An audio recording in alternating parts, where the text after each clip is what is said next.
Good morning, everybody. Hope you're all well.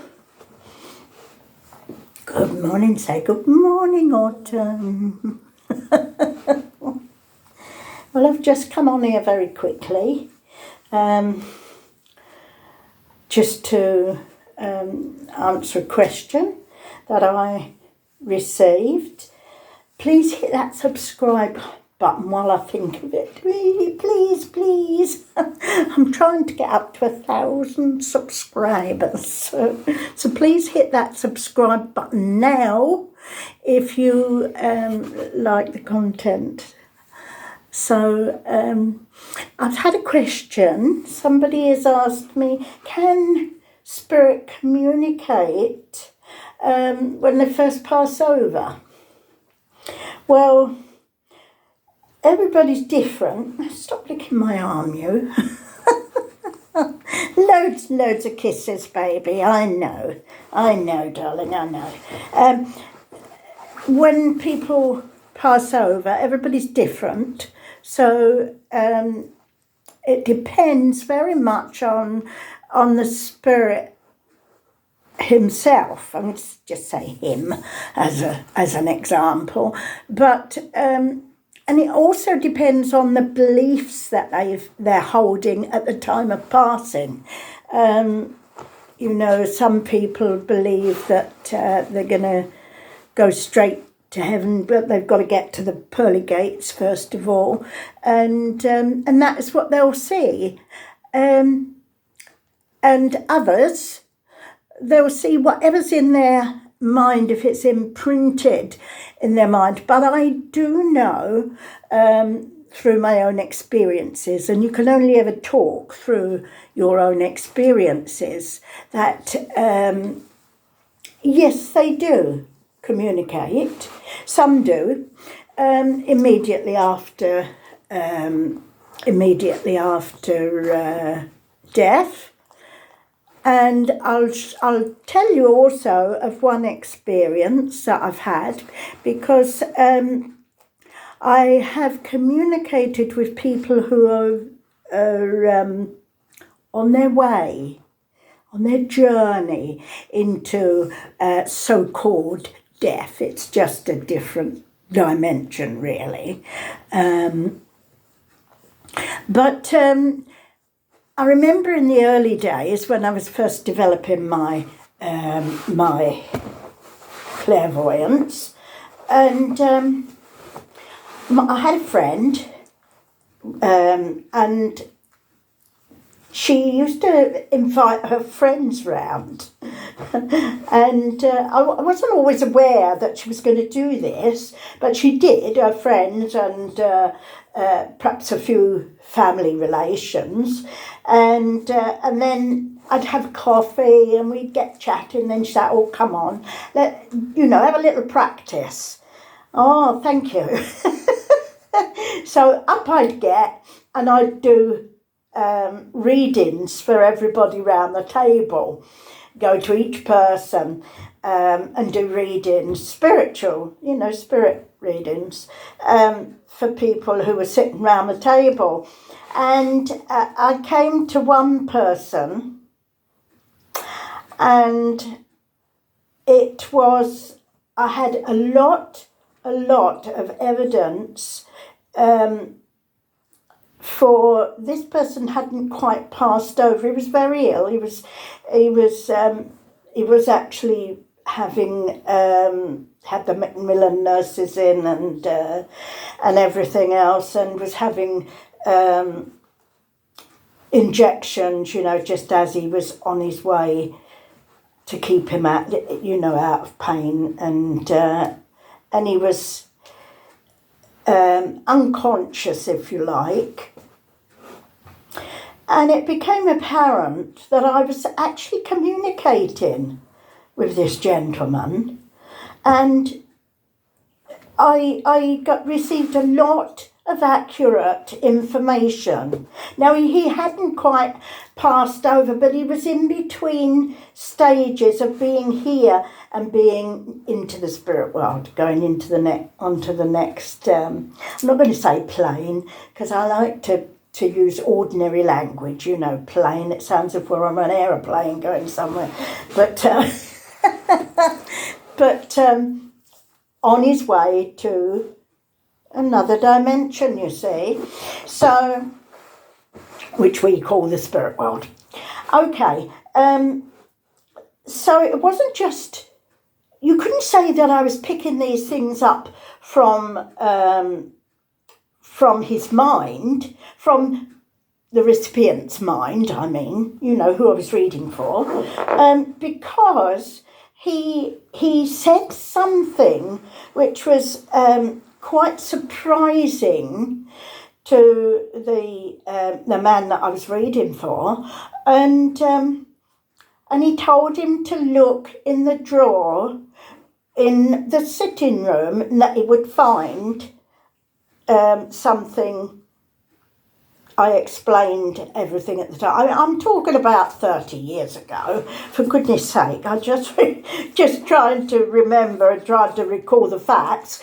But he did tell him about something that he didn't know about. So he couldn't verify that at the time because he didn't know. But a few days later, he came back to me and he said, or he came back to my friend Chris anyway, and said, tell Tricia she's right, okay? He found whatever it was in the drawer. It was a document and it had, I remember it was a document with important things on it. So he had gone back to his house, looked in the drawer, and there it was. He found it. So he was definitely communicating with me. So yes, people can communicate immediately after death while they're passing over, because it's from your consciousness to theirs. And of course, while you're passing over, you're on a higher level anyway, I would say, because I remember when my father was deaf, and so I remember when he was passing over, those last few hours that he was passing over, and I was with him. I gave him care for for the last couple of months of his life. I gave him 24-hour care, moved out of my house and into his so that I could look after him. And I remember the nurses, the Macmillan nurses, used to come down and they'd wash him and etc. But he wasn't really with it. He really wasn't. He was, he was halfway there. And so, but they always talked to him. And as I say, my father was deaf. But the one thing was, which was strange, was when they spoke to him or asked him questions, he answered them. How? Because you see, when you go into that spirit world, you're not in the physical body anymore. So your body dies, but your spirit never does. And you can hear, you can see. And so he used to answer. So this is the answer to your question. And you left it in the comments. And I just wanted to get back to you. It's sometimes a bit difficult to answer questions in a message, so I thought I'd just come on here and answer for you. And also, I just wanted to speak very quickly. Those of you who know Tim, Spirituality 101, Tim Giddins. If you don't, I highly recommend you go on there and I will put a link in for those who don't know. A lot of you do know, but now he's had a lot. That's my cousin. He's had a lot of spiritual activity in his home lately, and is looking for a little bit of explanation, really. But you see, he's needed healing lately, and everybody's been sending him healing. Loads of people. I have myself for quite a long time now. So, and he was sitting there the other night, and he said he distinctly felt somebody come in and sit beside him, the impression of somebody sitting beside him. And he said he could actually feel he'd gone warm all up that side where they'd sat next to him. Well, when we send healing, it always reaches the person. It always reaches the person one way or another. Even if you haven't got a certificate to say that you're a healer, a spiritual healer, when you send your thoughts to someone, they receive them. Now, what some people do, and I have done it myself, I know, that when they actually go to sleep, and they leave their physical body and go off wherever to, some of us go off and do healing. And I've actually been seen. Somebody said, "Oh, I saw you. You came and give me healing." Well, you don't know that that's happening. All you know is that you're sending your thoughts out and to do this healing. Well, you see, your thoughts are going there, but your spirit can also visit. So therefore we have an impression and the heat. And as I say, so many of you are sending good healings and good feelings, good thoughts to my cousin Tim, who deserves this. And of course everybody deserves it, I know, but I'm a bit biased, I can't help it.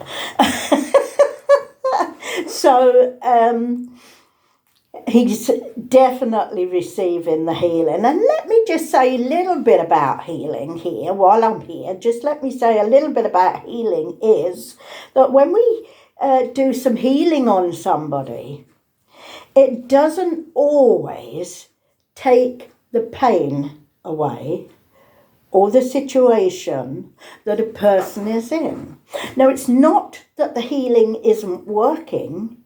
What's happening is, before we're born, we agree to certain things in our life. Oh, I wish you wouldn't keep licking me. You do love a lick, don't you?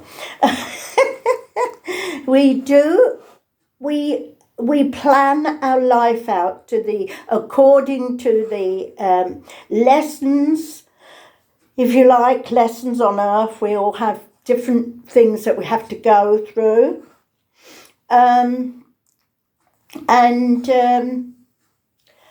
Just had a message come up there on the screen. Hi, I've just found this. Is it yours? I don't know what that is. It might be mine. So where was I?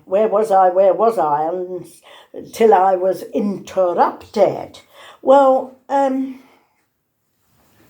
so we were talking about healing and why the pain doesn't always go away. Because what we are given, all healing works. And so if it doesn't take the pain or whatever away, what it does do is help you cope with it. So this healing always works one way or another. And I've heard people say, surely I didn't choose this pain. Surely I didn't choose this. Well, I'm afraid we did. And it's to learn lessons to become more spiritually evolved. And especially if we are light workers, healers, clairvoyants, psychics, we do tend to be learning lots and lots of lessons. So, in answer to your question, your friend passed over. I think you said it was quite a sudden passing. Then yes. But what we can't do, if we give somebody a reading, if somebody comes to me and says that they want a reading and they've got a specific person in their mind that they want to talk to, sometimes that person will come through and talk because they know they want to hear. But sometimes they won't, and it depends on the spirit's involvement as much as ours and what state they're in or stage they're in of their passing. Okay, so we cannot promise to bring anybody in specific through, and sometimes when you're waiting for somebody specific to come through. This has happened when I've been given a reading as well. Somebody that, the person hardly knows will come through, but they do know, and they say, oh yeah, I remember that person, yeah. Why have they come through? I'm waiting for this one, And sometimes they'll come through, and when I've finished giving that information, it becomes apparent that they're bringing somebody else in. And it's usually the person that you've been waiting to hear from. So that's another thing. They need a little bit of help to come through. And although we don't always know the people well on the earth, we may, in the spirit world, they may be very close to us spiritually, part of a spiritual family. So, I do hope that's helped. And if you've got any more questions, I'd love to hear. And I'd love to hear your comments too. What are your experiences? Because I know a lot of you are mediums, psychics, light workers, healers. Just tell me your experiences. And if I can answer any questions or put my view on things, let me know. And please subscribe to my channel. I'll be very grateful. Thank you very much. Bye for now, and bye from autumn.